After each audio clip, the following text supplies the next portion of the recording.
In 2022, we've witnessed the Fed showing no signs of stopping as far as being hawkish goes. So looking forward to 2023, amidst all the volatility, how does an investor become a master investor?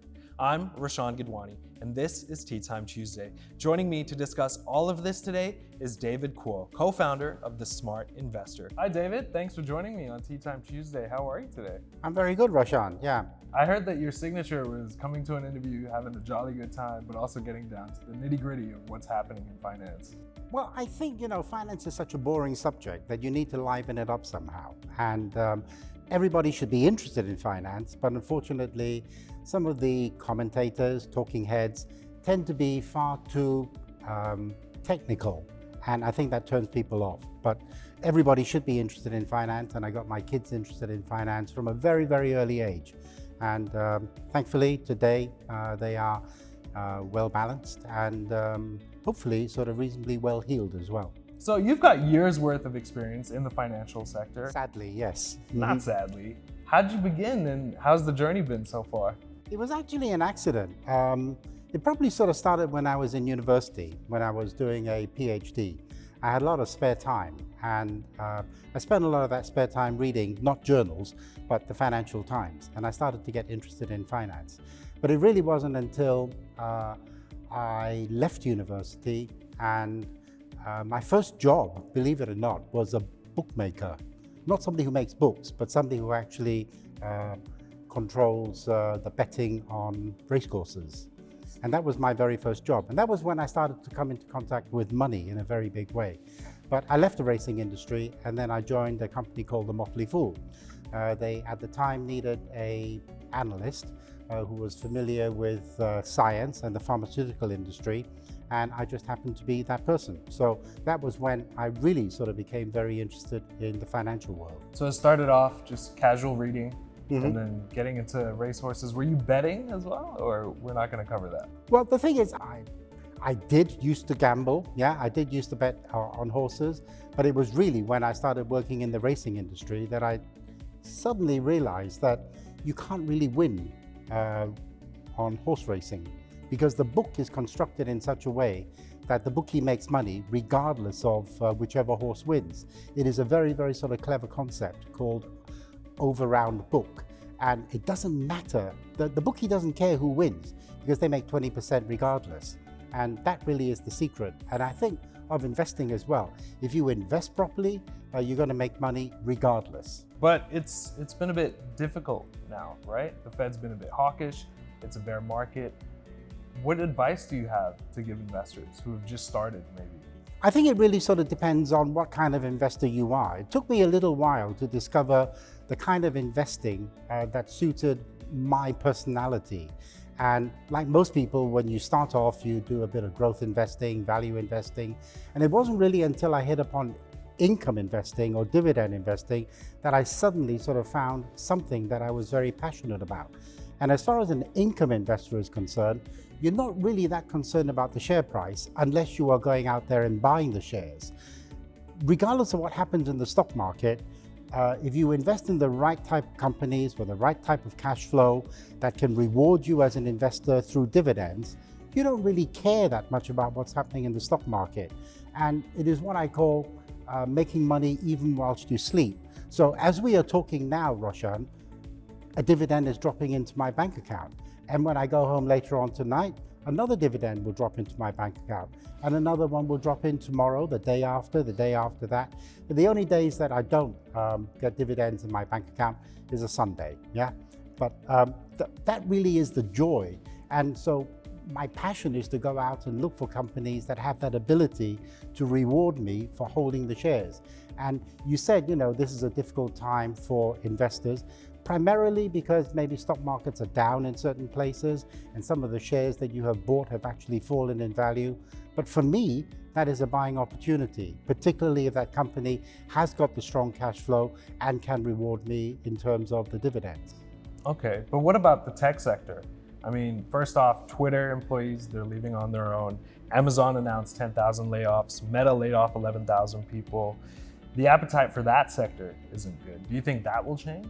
Well, the thing is, I mean, those kind of companies don't really interest me, Roshan, because they don't pay dividends. So would I invest in a company that promises me a dividend, say in 5 or 10 years' time? No, I only want one that is going to be able to reward me today. And you talk about the tech sector, and this is where people get a little bit confused about what a technology share really is. They think, oh, if I want to invest in the tech sector, then I need to invest in, say, Amazon or Google. Microsoft pays a dividend, so that's okay. But that is not technology as far as I'm concerned. Sure, I mean, they are at the cutting edge of technology, but I prefer companies that use that technology. So for me, a tech company, believe it or not, could be something like MasterCard or Visa, because they are using the technology in order to help people transact their purchases and their sales, and they make profits, they make a lot of profit, and they also reward me with a dividend. So when you say tech sector, yeah, pure tech sector, no, because many of them are yet to be profitable. But as far as the tech companies, the products and the services they provide to companies that are able to enhance and to use that technology, those I'm interested in. Say that's almost a stock tip, MasterCard, Visa? Well, you wouldn't go too far wrong having a look at those companies, whether it suits you. This is another interesting thing. People say to me, oh, have you got any stock tips? The point is, I don't know you, right? I don't know what your portfolio looks like. Right. For me, it fits into my portfolio, and I have a very simple idea about what a portfolio should look like. It should be in the form of a pyramid, right? So think of a pyramid, right? So it's got a very solid base, it's got a middle portion, and it's got a peak at the top, the apex, right? And the way I construct my portfolio is to put strong income growing shares at the bottom, so they form the base of the portfolio. And then on top of that, I have the growth shares, the likes of Visa, MasterCard, they will sit into that middle portion. And then at the very top, I have the slightly more interesting, the slightly more risky shares. What I don't want to do is to end up having an inverted pyramid where you actually have a tremendous amount of risky shares and then very little at the top. So as long as you construct your portfolio sensibly and have that strong income base that is capable of delivering for you lots and lots of dividends, then you can use those dividends to reinvest and to ensure that your pyramid remains in the same shape. You don't want a middle-aged spread, for instance. Having said that, I probably do have a middle-aged spread. So you don't want a lot of growth companies and very little at the bottom and very little at the top either. So it's all about balance. You look great, David. You're too kind, yeah. How did you come up with this formula, this pyramid structure? I think it was just common sense, because people were saying, oh, you know, I have a lot of exposure to risky shares. And I say, well, there's nothing wrong with having an exposure to risky shares as long as the rest of the portfolio looks okay. And so therefore, you have that strong income base. The point about the pyramid is that as you get older, right, the money that is generated from that pyramid, you will be relying on for the rest of your life, right? Because one day you will stop working. We will all stop working because nobody wants to work until they die. So at some point, you will be relying on that portfolio to generate the income that you need. Now, if you have only exciting, volatile shares in your portfolio, where is that income going to come from? It can only come from selling those shares. And I have this philosophy that I never sell anything that I buy. So my portfolio grows in size over time, but I have never ever sold a share in my life. How do you predict what's going to happen with China and investing in China? What's your near-term outlook about that as far as the lockdowns go? Okay, I have this vision about what the world is going to look like. And it is something that I think that has been happening over the last 5 or 10 years. Prior to 10 years ago, exports was one of the biggest drivers for many countries around the world. There was bilateral, multilateral trade going on. But over the last 10 years, export as a percentage of GDP has kind of stalled at around 30%. So there isn't that appetite for exports anymore. And I have to ask myself, why is there not that appetite?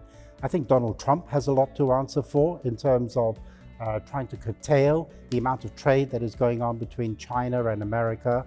And I think asking many countries at the moment to pick sides is getting quite difficult as well. So what is going to happen, I think, is we're going to get a kind of bifurcated world. In other words, we're going to get the developed economies, and then we have China and the other developing economies. And so how do you play China in that sense? Some people say China is uninvestable. I don't agree with that. I think you cannot look at the population of China and say that is uninvestable. But what I think you can say is that the Chinese people will become more and more like us. They will want the same things as we do. They want good housing. They want the kind of goods and the kind of foods and the kind of entertainment that we have. And so those are the kind of industries that I am looking at. And I say, maybe one of the best ways of doing that is to have a look at many of the companies outside of China who can supply China with those kind of goods and services. So they will want things like soap powder. They will want things, like shampoos. They will want things like Coca-Cola, Pepsi-Cola. 2 more tips, by the way. Yeah, they will want those kind of things also, and they will have the means in which to pay for them. Let's sum it up. What advice do you have for investors on bracing their portfolios for headwinds next year in the event that the recession really does hit? Okay, carry on investing. And just because we have a recession doesn't mean that companies are going to go to the wall. I know we're winding up very quickly, but I want to tell you one very quick story about what happened in the UK when it was going into recession. Everybody was saying, the UK is going to recession, lots of businesses are going to go bust, and so therefore we shouldn't be investing. Well, that evening I was going out for dinner in Cambridge, and my kid said to me, there's probably no need for you to book a restaurant because the restaurants will be empty. Lo and behold, there was one Chinese restaurant that was heaving.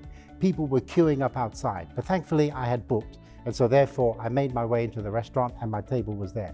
I think the learning point is that yes, we're going into recession. Yes, there will be many companies that will not survive.